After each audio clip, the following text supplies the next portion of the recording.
Hello and welcome to WB job updates আড্ডা 24/7 YouTube channel. আমি রয়েছি তোমাদের সঙ্গে শুভদীপ স্যার। প্রথমেই বলে রাখি যে এই চ্যানেলে আমি মূলত আমার ছাত্রছাত্রীদের জন্য ভিডিও করি, বিভিন্ন ওয়ার্ক ফ্রম হোম জব, বিভিন্ন প্রাইভেট জব, বিভিন্ন মার্কেটে এই মুহূর্তে ডিম্যান্ড রয়েছে এই রকম ডিগ্রি কোর্স, এবং যারা বিজনেস করতে চায় তারা বিজনেস কি করে বড় করতে পারে, ওভারঅল কেরিয়ার নিয়ে, রোজগার নিয়ে। ওকে, তো আজকের ভিডিওতে আমরা আলোচনা করব ডাব্লিউবি ভবিষ্যৎ ক্রেডিট কার্ড প্রকল্প নিয়ে। নাম্বার 1, যারা ব্যবসা করতে চাও তাদের জন্য খুব উপকারী হবে এই ভিডিওটা। নাম্বার 2, যারা নর্মাল যে কোনো চাকরির প্রস্তুতি নিচ্ছ, সরকারি চাকরি প্রস্তুতি নিচ্ছ, তাদের জন্য এই তথ্যগুলো খুব ইম্পর্টেন্ট হবে পরীক্ষায় এবং ইন্টারভিউতে। ওকে, দেখো, তো এক এক করে আমরা শুরু করি। আর যারা নতুন আছো চ্যানেলে, তারা চ্যানেলটাকে সাবস্ক্রাইব করে রেখো। এখানে এন্টারটেনমেন্ট হবে না, জ্ঞান বাড়বে, তথ্য পাবে, ঠিকঠাক তথ্য। ডাব্লিউবি ভবিষ্যৎ ক্রেডিট কার্ড প্রকল্প, এই প্রকল্পটাকে ইংলিশে শর্টকাটে বলে WBBCCS, WBBCCS, মানে ওয়েস্ট বেঙ্গল ভবিষ্যৎ ক্রেডিট কার্ড স্কিম। মনে থাকবে? ওকে, এবার এই ভবিষ্যৎ ক্রেডিট কার্ড জিনিসটা কি, এটা কারা পাবে? এটা পেতে গেলে তোমার কিছু ক্রাইটেরিয়া আছে। তোমাকে ভারতীয় হতে হবে, আর আমাদের পশ্চিমবঙ্গ রাজ্যের বাসিন্দা হতে হবে লাস্ট 10 বছর ধরে। মানে হতে পারে তুমি হয়তো, এখন 2025 চলছে, 2013 পর্যন্ত হয়তো তুমি ওড়িশায় থাকতে, নো ইস্যু। লাস্ট 10 বছর পশ্চিমবঙ্গে থেকেছো কিনা তাহলেই হবে, ভারতীয় হতে হবে, গেল। আর তোমার বয়স হতে হবে 18 থেকে 55 বছরের মধ্যে, এর কম বা বেশি নয়। তাহলেই তুমি এই WBBCCS এই স্কিমে নথিভুক্ত করতে পারবে। এবং পরিবারের একজনই কিন্তু এটা পাবে, তোমার পরিবারের অন্য কেউ পেয়ে থাকলে তুমি আর পাবে না। স্যার, পরিবারের একজন মানে? ইয়েস, এখানে পরিবার মানে, ফ্যামিলি মানে বলা হয়েছে হাজবেন্ড এবং ওয়াইফ দুজনকে। মানে হতেই পারে বাবার বয়স 50, ছেলের বয়স 22, বাবা আলাদা করে পেতে পারেন, ছেলে আলাদা করে পেতে পারে, কিন্তু ছেলে ছেলের বউ দুজনে পাবে না, বাবা মা দুজনে পাবে না। দুই ভাই পেতে পারে, কোনো অসুবিধা নেই, আলাদা আলাদা করে। ক্লিয়ার? পরিবার মানে কি? ওকে, এইবার কথা হচ্ছে জিনিসটা কি।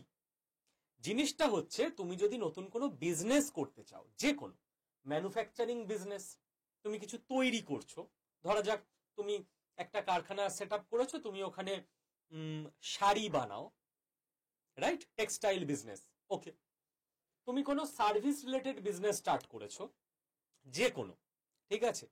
তুমি কোনো ট্রেডিং বিজনেস স্টার্ট করেছো, তুমি পোল্ট্রি খুলেছো, তুমি পুকুরে মাছ চাষ করছো, তুমি ফার্ম খুলেছো, এনিথিং, তার জন্য তুমি 5 লাখ টাকা পর্যন্ত লোন পেতে পারো।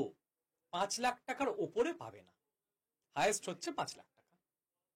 এবং অতীতে যে কর্মসাথী বলে প্রকল্প ছিল, সেই প্রকল্পটা বন্ধ হয়ে গিয়ে সেই প্রকল্পের জায়গায় এখন নতুন এসছে WBBCCS প্রকল্প। বোঝা গেল? আচ্ছা, এই প্রকল্পে তোমাকে কি দেওয়া হবে? তোমাকে কিছু টাকা লোনের মধ্যে সরকার ভর্তুকি হিসেবে দিয়ে দেবে। আর যেটা মেন ব্যাপার, এই পুরো লোনটা তুমি পেয়ে যাবে 4% সুদের হারে, যেটা খুবই কম সুদ। ভর্তুকি যুক্ত সুদের হারে তুমি এই পুরো লোনটা পাবে।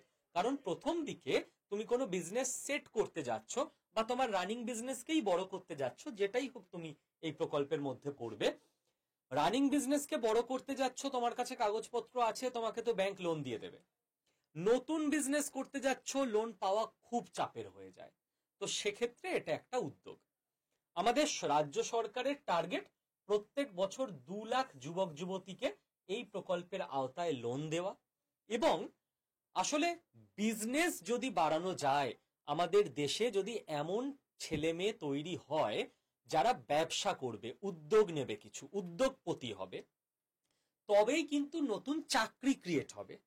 তুমি যদি আজকে একটি বিরিয়ানির বড় ব্যবসা করো, দাদা বৌদি হোটেলের মতো, তাহলে তোমার ওখানে 30 জন চাকরি পাবে।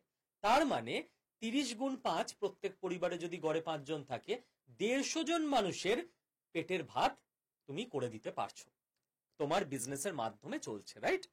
তো যে কোনো দেশেরই আর্থিক উন্নতি ডিপেন্ড করে ওই দেশে কত বড় বড় বিজনেসম্যান আছে, এবং অবশ্যই বিজনেসম্যানকে সৎ বিজনেসম্যান হতে হবে, না হলে তো সে আবার দেশের জন্য ক্ষতিকারক হয়ে যাবে। এখানে কেউ যদি সরকারি কর্মচারী হয়ে থাকে, সে এবং তার স্পাউস, মানে স্ত্রী সরকারি কর্মী হলে হাজবেন্ড পাবেন না, হাজবেন্ড সরকারি কর্মী হলে স্ত্রী পাবেন না, আর সে নিজে তো পাবেই না। আর যদি কেউ কোনো ব্যাংকের ডিফল্টার হয়ে থাকে, যে লোন নিয়ে লোন শোধ করেনি, তাহলে সেই স্কিমের আন্ডারে লোন বা টাকা পাবে না, বাকি সব ক্ষেত্রে পেয়ে যাবে। ঠিক আছে? অবশ্যই চেক হবে তুমি কোন বিজনেস করতে চাইছো, তোমার প্ল্যানিং কি আছে, সেইটা চেক করেই অফিসাররা তোমাকে টাকাটা স্যাংশন করবেন। ওকে, এবার বলে রাখি নতুনদের যে এই চ্যানেলে আমি ওয়ার্ক ফ্রম হোম জব থেকে বিজনেস, প্রাইভেট জব থেকে শুরু করে বিভিন্ন অনলাইন ডিগ্রি কোর্স, যেগুলো এই মুহূর্তে করলে তোমার চাকরি পেতে সুবিধা হতে পারে, অর্থাৎ বাঙালি ছাত্রছাত্রীদের কেরিয়ারের দিশা দিতে চেষ্টা করি। তো আমার হোয়াটসঅ্যাপ গ্রুপে তোমরা চাইলে জয়েন হয়ে যেতে পারো আরো ডিটেলড টাচে থাকার জন্য আমাদের সঙ্গে। তার জন্য আমার এই অফিসিয়াল হোয়াটসঅ্যাপ নাম্বারে হোয়াটসঅ্যাপে একটা জাস্ট হাই লিখে পাঠিয়ে দিলে অটোমেটিক আমার হোয়াটসঅ্যাপে সেট করা আছে, তোমার কাছে দুটো গ্রুপের লিংক চলে যাবে।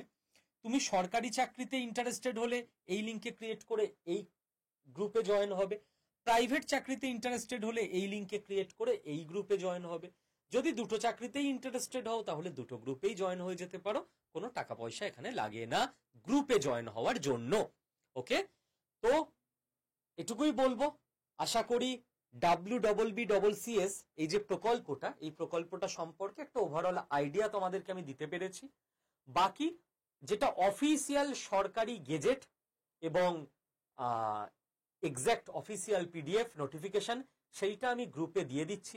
যারা যারা কোনো বিজনেসের স্বপ্ন দেখতে কিন্তু কোত্থেকে টাকা পাবে এটা ভেবে নিজের স্টার্ট আপ করতে পারোনি, নিজের স্বপ্নে এগোতে পারেনি, একবার চেষ্টা করে দেখতে পারো। যদি প্ল্যান সলিড থাকে, সরকারি সাহায্য নিয়ে যদি দাঁড় করাতে পারো তোমার বিজনেস, এবং সেখানে যদি 200 জন মানুষের পেটের ভাত তুমি জোগাড় করে দিতে পারো, সেটাই সব থেকে বড় কাজ হবে আজকের দিনে দাঁড়িয়ে, তাই না? এই অবধি রইল, দেখা হচ্ছে পরের ভিডিওতে এই চ্যানেলে। থ্যাংক ইউ সকলকে।